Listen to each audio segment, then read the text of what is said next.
All right, what is good, ladies and gentlemen? It is the Mass Ranker back once again, and we are doing today a tier list for the Irresponsible Captain Tylor characters. That is right. I did release a review just now. I think by the time you're watching this, it will have probably been probably more than an hour ago, because it takes a while from doing the recordings to actually getting the video uploaded. But yeah, so we are doing a ranking for the characters, and I just want to say I'm really proud of myself for putting this together.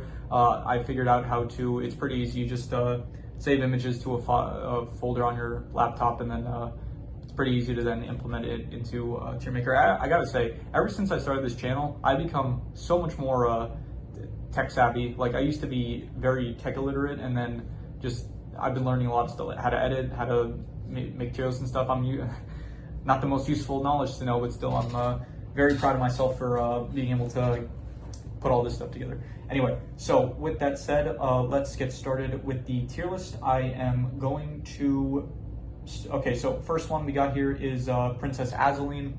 I will probably give her A tier. I think that she is a good character. I like her a lot. I think that she has a lot of good moments with Tylor. She's very much naive. She's pretty young. She's in this position of power, but she's still very much a good person at heart, and she has good bonding moments with Tylor. And so yeah, A tier. Moving on, I'm gonna group these two together. You have the twins here, and I'm going to give them both I'll give them C tier. They're not really the most interesting characters. Like, they do have the whole twin dynamic thing, which does set them apart from the rest of the characters.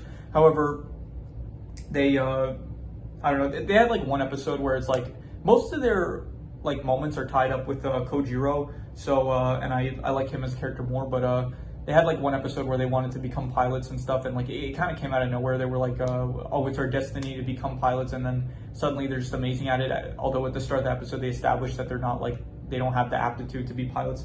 But yeah, so anyway, not bad, but to be honest, I don't think any of these characters are gonna really get to.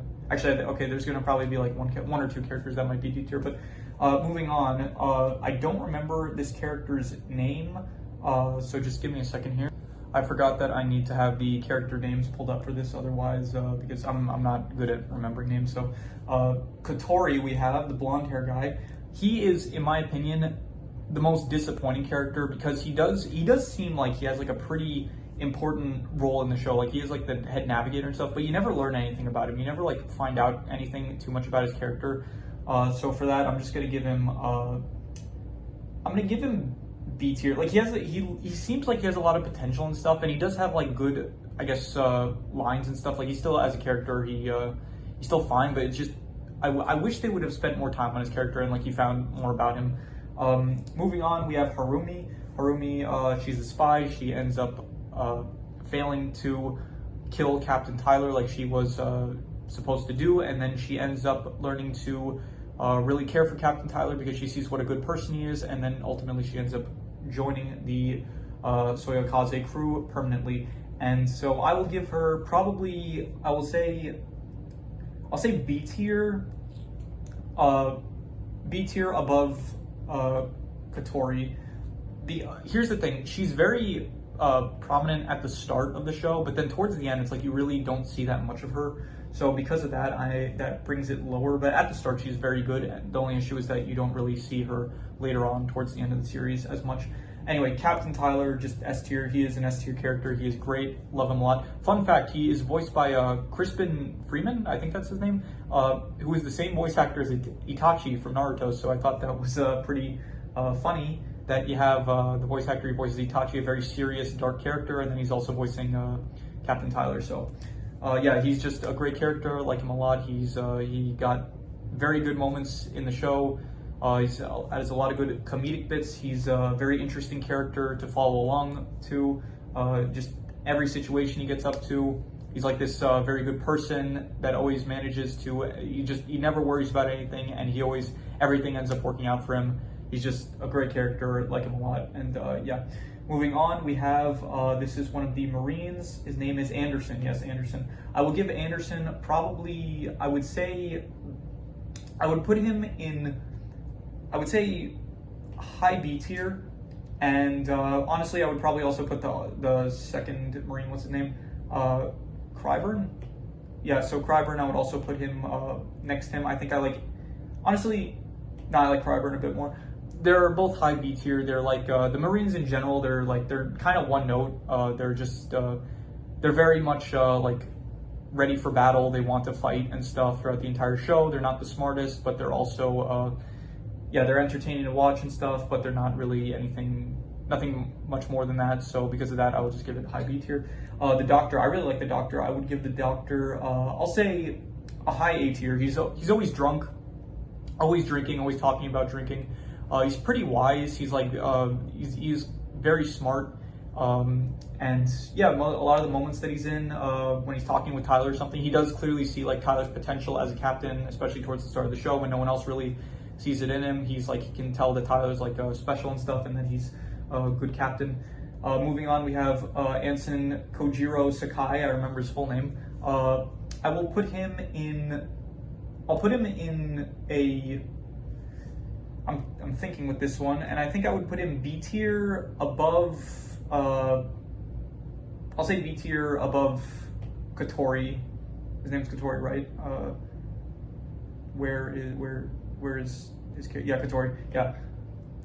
I think he's good, and to be honest, I think he's the only character that really improves. Well, not the only character. I think also Yamamoto improves from the OVAs, but I think he is one of the only characters that like really improves from the OVAs. I think that the fourth OVA episode with him, where you do get to see him like as like a more mature version of himself. I don't really know how much time passes between the original series and the OVAs.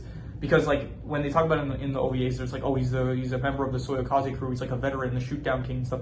But in the show, it's like it is established that he is like an amateur, kind of like not an amateur, but he is like new to this and stuff. So I don't really know how much time passes. But in the OVAs, like he is this veteran, and I do very much like. He's probably, to be honest, like he's the only character that I think is actually better in the OVAs than in the main show. In the main show, he is just kind of like afraid of women, and he.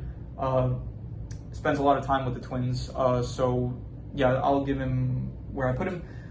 Kim, I really like Captain Kim. I would probably put her in she's actually one of my favorite characters, to be honest. I would put her probably above Azaleen, I would say, in middle of A tier. I think she's actually very good. I like her a lot.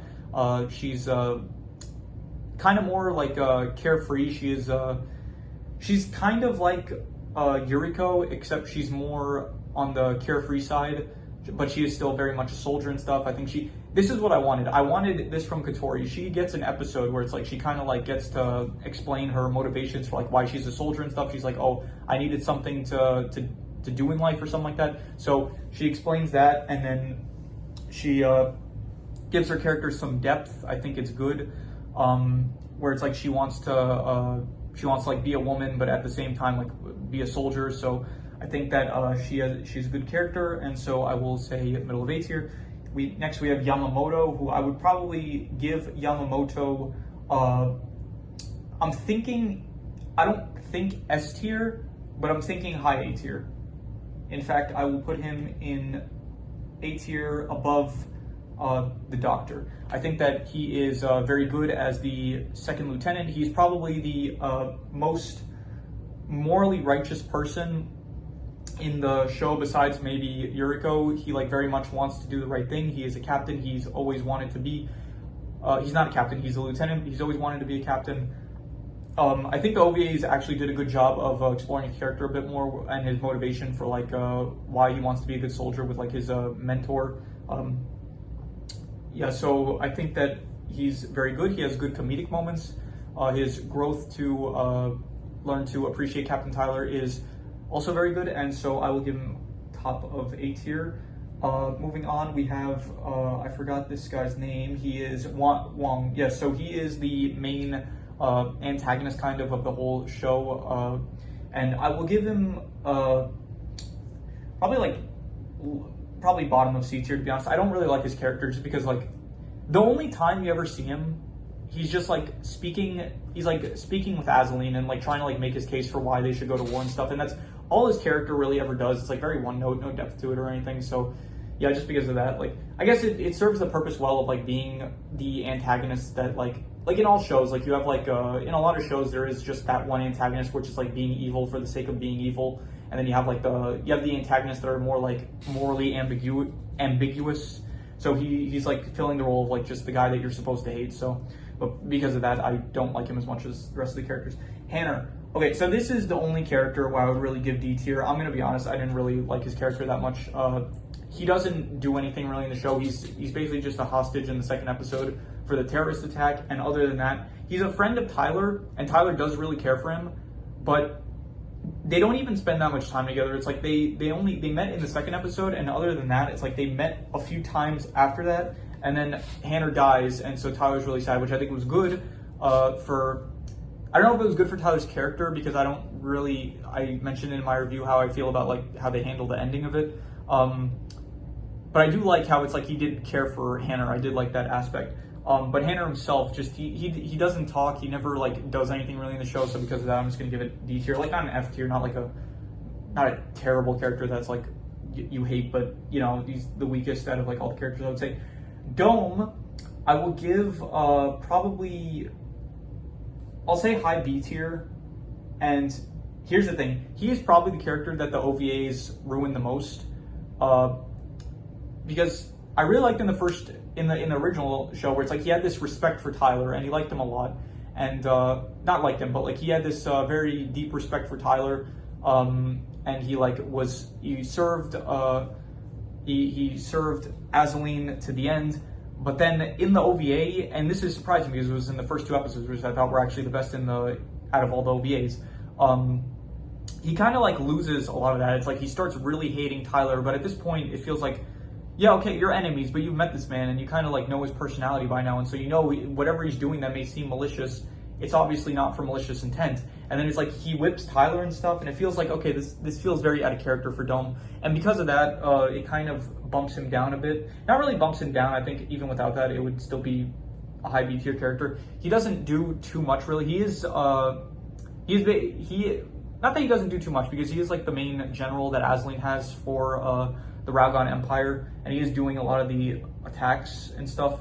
So yeah, I think I'll just say high B tier for the reasons I mentioned. Moving on, we have Admiral Mifune, who I would probably say he's like a low B tier character, I would say, and I would probably say like at the bottom of B tier. It's very weird with his character, because at the very start of the show, it's like he clearly doesn't like Tylor, and he is trying to like sabotage Tylor and stuff. But then towards the end and in the OVAs, he kind of like changes, where it's like he still doesn't like Tylor at all, but he does like end up meeting with Tylor and giving him the mission and stuff. And he's clearly like trying to utilize Tylor. And at the very end of the OVAs, you do have his character where he's trying, like, you have the other general, what's his name? Fuji. Fuji is like more so the malicious admiral, and he is trying to like sabotage Tylor for even if it's for the sake of like starting a war. Like, so Fuji is definitely like the more evil one, and Mifune, he's still like not a good character, but when I say good, I mean like in terms of like morality. So he's very much like he seems like I don't know, it's like he's a very confusing character. So I'll just say bottom of B tier. I think that, yeah, just because I think if they went with a more clear like what his motives were, and it wasn't so like kind of, you can't really tell what this character's like goals are at the end, I think if they went with something more clear, it would have been better. Anyway, we have now, what's her name? I included some of the minor characters, as you can see here, because I felt that some of them should be included. I didn't include all of them, but I did include some. Shia, I will give her probably, she's not great. I will probably give her like bottom of C tier. I think that she was good in like the first, when she's introduced, and she is like this Raugon soldier that's very war hungry, I guess, and she plays like that character well, I guess. But then afterwards, it's like you don't really see too much of her, and so there's nothing really to say about her. And she's pretty forgetful, to be honest. Out of all of the characters, like she's the one I'm struggling most to try to remember what she did. The reason I'm giving like Wang higher than her is because I think Wang, like, just he's more memorable, just because of the fact that he's more memorable, I put him higher. Anyway, Fuji, Admiral Fuji, I would probably give him, I would say, definitely lower than Mifune, and I would say probably lower than the twins as well. I would probably put him like above Wang. He's like the malicious admiral. He is. It's actually very weird because during the speech, like towards the end of the original series, when Tylor's getting like the big ceremony for like congratulating him for like all his accomplishments, he does give a speech where it's like he is very much talking in favor of Tylor, and Mifune is the one that's like very pissed and wants to kill Tylor, which is weird because once again I said like it's very confusing with Mifune and Fuji's character where there is a lot of it's not clear what Mifune's goals are towards the end of the series. So then it's like Fuji throughout the entire series he's like trying to sabotage them even towards the end. So that one scene where it's like he's giving the speech praising Tylor, it was kind of like weird for the character, I guess. So but yeah, anyway, mid C tier. Finally we have Yuriko, and I would put Yuriko, I would say, okay, definitely at least A tier, and I would probably put her, I would say A tier above Azaleen. I think that she was good. I liked her a lot. However, what's going on with my camera? I don't know what's up with that. Might just be my glasses. I don't know. I'm looking at the camera now, and for some reason it looks darker than usually. It might just be the sunglasses. Anyway, yeah. So Yuriko, she's good. She is. She has a good chemistry with a lot of the other characters, like when she talks with Yamamoto, when she's like shouting at Tylor and stuff. I really like the scene in the OVA where she's like explaining. Okay, I'm gonna have to do some serious editing with this. It wasn't my sunglasses, it was just that my phone died, and so yeah, note to self, don't start recording at 10% battery. Anyway, so I think where I left off was Yuriko. Yeah, so she is a good character, liked her a lot. Her interactions with Tylor I thought were good. Her interactions with pretty much any of the characters, you know, all of it, good stuff. And so middle of A tier, I would say. And yeah, so this is the tier list for the Irresponsible Captain Tylor characters. If you have any recommendations for movies, shows, anime, video game stories, anything you want me to review or rank, or for rankings in general, just anything you want, I'll leave it down below in the comments and maybe I will do a ranking for it. It doesn't have to be media related. Just anything you can think of, comment it, and I will possibly do a ranking for it and or review for media. Anyway, I'm drawing this out too long. Yeah, so that is pretty much all there is to it. So let's leave it at that.